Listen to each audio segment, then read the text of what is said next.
Hey, what's going on, guys? This is Bigfoot's Paranormal Hour. We're going to start the part 2 right away. No intro. I will do the intro at the end. At the end, I will be opening another Pokemon pack. I know I didn't mention it last time. I apologize. We're going to just start the show right away. So I'm going to read the last sentence of part 2 and go straight into part 1. I'm going to say the last sentence of part 1 and then go straight into part 2. So they went to bed around 1 in the morning and had no further problems that night. They slept in the morning and the boys were already up watching cartoons when they got out of bed. The first thing little John said was that he heard the bear rubbing against the house last night. He said he was too scared to get up and tell his parents and fell back asleep soon after.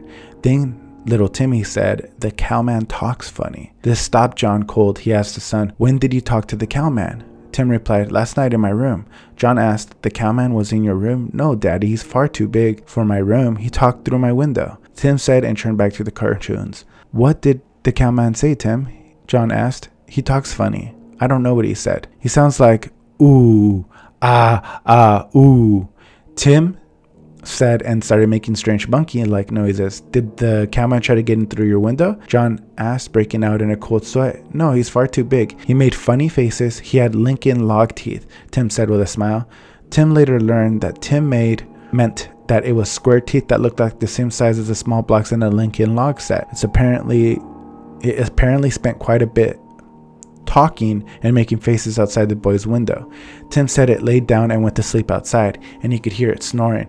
John walked to his younger son's room and cautiously peered out the window. No sleeping cowman. John told the boys to get dressed, that they were going to visit their uncle in Elma for the day. After his wife and kids left, he called one of the men from his crew and he asked him to come over. "I'll call him Patrick. He was an ex-state patrolman, and my dad said he was kicked off the force because of his drinking problem. He was a good worker and never got drunk before dark, so John figured that they would have most of the day to look for this thing." When Patrick arrived, John greeted him at the door and said, "Are you up for some hunting?" Seeing how it was not hunting season, Patrick told him he doesn't poach and doesn't want to know if John did. John told him that it wasn't deer he was after, and went on to explain the previous night events. Patrick didn't really believe him, but could see he was sincere and still shook up. John had his pistol and a bolt-action .30-06. Patrick had his .38 in his car, and John loaned him a 12 gauge. They first circled the house looking for any signs of a nocturnal visitor. At the back of the house, there was a garden hose, and it was always leaking. There was a patch of ground worn bare of grass under it, and it had turned to mud. In the center of the mud, there was a huge clear imprint of what looked like a bare human foot. John said it was at least 18 inches long and very wide. It was clear that he got the feeling that it was left there on purpose. They got no other prints around the house, and in places in the field and woods where a track could be made, the creature seemed to avoid them. Off to the side of the track in the mud, there were 4 straight lines about 8 inches long. He said that it looked like someone had raked their fingers through the mud. When they circled around the side of the house and got to Tim's window, they saw what it was for. Above the top of the window, a good 7 feet up, were 4 muddy streaks. On the window itself were dozens of large muddy fingerprints. The glass wasn't cracked or broken either, just smeared with blood. By this time, Patrick was fast becoming convinced that something strange was happening the night before. Before going out into the woods, John wanted to feed the family pigs. They had 2 of them, apparently fairly young, weighing about 40 pounds each. The pen was about 100 yards away from the house behind an old barn. As they got closer, John became concerned they didn't want to hear them making any noise. Usually they squealed like crazy when they knew food was near, but this morning it was completely silent. They rounded around the corner and the pen was empty. No sign of damage or struggle. The pigs were just gone. They searched the barn but found nothing out of place, so decided to hit the woods and try to kill this thing. When they entered the same trail that John used the day before, John showed Patrick the broken fence wire and told them about the hair. It was a bright summer morning, and John was surprised to find the difference from the previous evening. The night before had been still and silent, but the woods were alive with birds and small animals. He showed Patrick the broken tree, and they followed the creature's trail. They found several more trees and large branches twisted and broken. They could see large, faint impressions of footprints where the ground was soft. They followed the deer trail further into the woods and encountered nothing unusual. By noon, they were getting pretty hungry, and they hiked back to the house for lunch. They spent the rest of the day poking around, but saw nothing out of the ordinary. Just before dark that night, my wife and kids drove up. He and Patrick were sitting on the porch with the guns watching the woods. His wife asked if they had seen anything. John told her about the footprint and the mud on the window. Patrick had retrieved a pint of booze from his car and was well on his way to getting smashed. John decided that he didn't want a drunk with a gun loaded around his family, so he suggested that Patrick go home. Nothing was going to happen anyways. He's wrong. Patrick agreed and drove off, and John continued to watch the woods. His wife brought out a plate of food and a Coleman lantern and flashlight. He told her that he would stay out here and watch the house through the night. Before they went to bed, he went into their bedroom and with the help of his wife pushed the king-size bed so far from the windows that they could. They agreed that his wife and kids would all sleep in that bed for the night and he would keep watch around the house. She had grown up hunting and knew how to handle a gun as good as him, so she insisted on keeping the shotgun in the room with them. He agreed after making her promise to ask for a name before shooting anything. If he replied, "John, please don't shoot it." There was a full moon that night and John could see across the field and into the inky dark of the woods. The night air was filled with the sound of thousands of crickets, and the pond behind the house was full of croaking frogs. As the moon rose higher, clumps of weeds in the field began casting sinister shadows, and before long, John was seeing big hairy creatures sneaking up on him in each of them. He stood up and lit a cigarette, trying to shake the fear and concentrate on the task at hand. As he smoked, he wandered to the end of the porch and stood looking at the darkened barn. Something was different, but he couldn't quite place it. The front of the barn facing the house was open, and the moonlight was hitting it from the side, casting the interior in deep shadows. He stood watching the black opening as he finished his smoke, thinking about the missing pigs. He then realized what was wrong. All the crickets and frogs had gone silent. It was as quiet as the inside of a mausoleum at night. He could hear the miniature shrill buzz of his own nervous system. As he walked back to his chair, he thought he saw movement in the barn. He looked intently at the opening and he could make out nothing. And then he turned his head to the side and saw what looked like two red eyes hovering about 8 feet off the ground. He couldn't see them if he looked straight at them, but when he averted his eyes a little, they became clear. They were a deep burning coal red, almost invisible in the dark. Every few seconds they would disappear when the creature blinked. His eyes began thudding in his chest. His heart began thudding in his chest. He waited for it to leave the barn and approached the house. He slowly backed up his chair, never looking away, and he picked up his .30-06. He wanted to walk back to the end of the porch and watched, and he waited. He stood looking at the blinking red eyes for what seemed like hours, and then the eyes blinked out and never came back. He watched intently but could see no movement. He thought for a moment, then grabbed the flashlight and he shined it at the barn. The flashlight was too small to penetrate the darkness of the barn from the distance, and he had to get closer. He was none too keen about leaving the relative safety of the porch and confronting a glowing-eyed monster in the dark in his barn. But he was damned if he was going to live in fear in his own house. He left the porch and began climbing slowly his way toward the barn, taking his time, building his courage up. He got closer and he could still see no movement. It had gone further into the dark. He got within 20 feet of the opening and his flashlight would now penetrate the gloom in the barn. He moved a feeble beam of light over the contents of the barn, an old tractor and an old pickup, boxes and buckets. Too many places for something to hide, even something big. He cautiously walked around closer, now shining the flashlight down the barrel of his rifle. He stood at the entrance and shined the light all over, searching for the corners and under the vehicles. He stepped into the barn, every sense straining for sound or movement. He walked around the pickup, tensing for a huge hairy arm to reach out and grab him at any second. He made his way clear to the rear of the barn without seeing anything, and slowly turned around to leave. He felt relieved not to have encountered it in the dark barn and frightened, and somewhat confused about what it could have gone. As he was walking out, he glanced at the wide stairs leading up the hayloft and froze. He knew with complete certainty that it had climbed those stairs and it was waiting for him to walk out under the hayloft and jump down upon him. He couldn't move. He was literally frozen in fear. He swore that he could hear the floorboards softly creak above him as an enormous weight edged stealthily close to the edge. He stood with his heart pounding in his ears, unable to move or act. Suddenly, there was a boom and explosion of a shotgun from the house, followed by his wife screaming. His paralysis broke, and he bolted out of the barn towards the house, completely forgetting what had been in the hayloft. As he ran towards the house, he heard an inhuman roar coming from the woods behind the house. It sounded pissed off and in pain. It screamed again, and he heard branches breaking as if it plowed through the forest, thankfully away from the house. He got to the house and almost knocked down the front door in his hurry to get inside. He ran down the hall to their room and found his family huddled together on the bed sobbing. One of the windows was blown out and his wife was still pointing the shotgun at it. When he burst into the room, she swung the gun in his direction and screamed, and he hit the floor. He waited for the blast to come, but it didn't.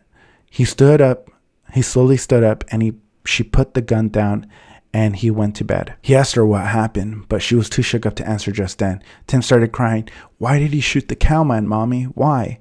John Jr. had his head buried against his mother's shoulder, crying. As they calmed down a bit, he told them to get up and follow him. He led them to the living room, and then they went out the open front door and looked carefully around. He could see no sign of it.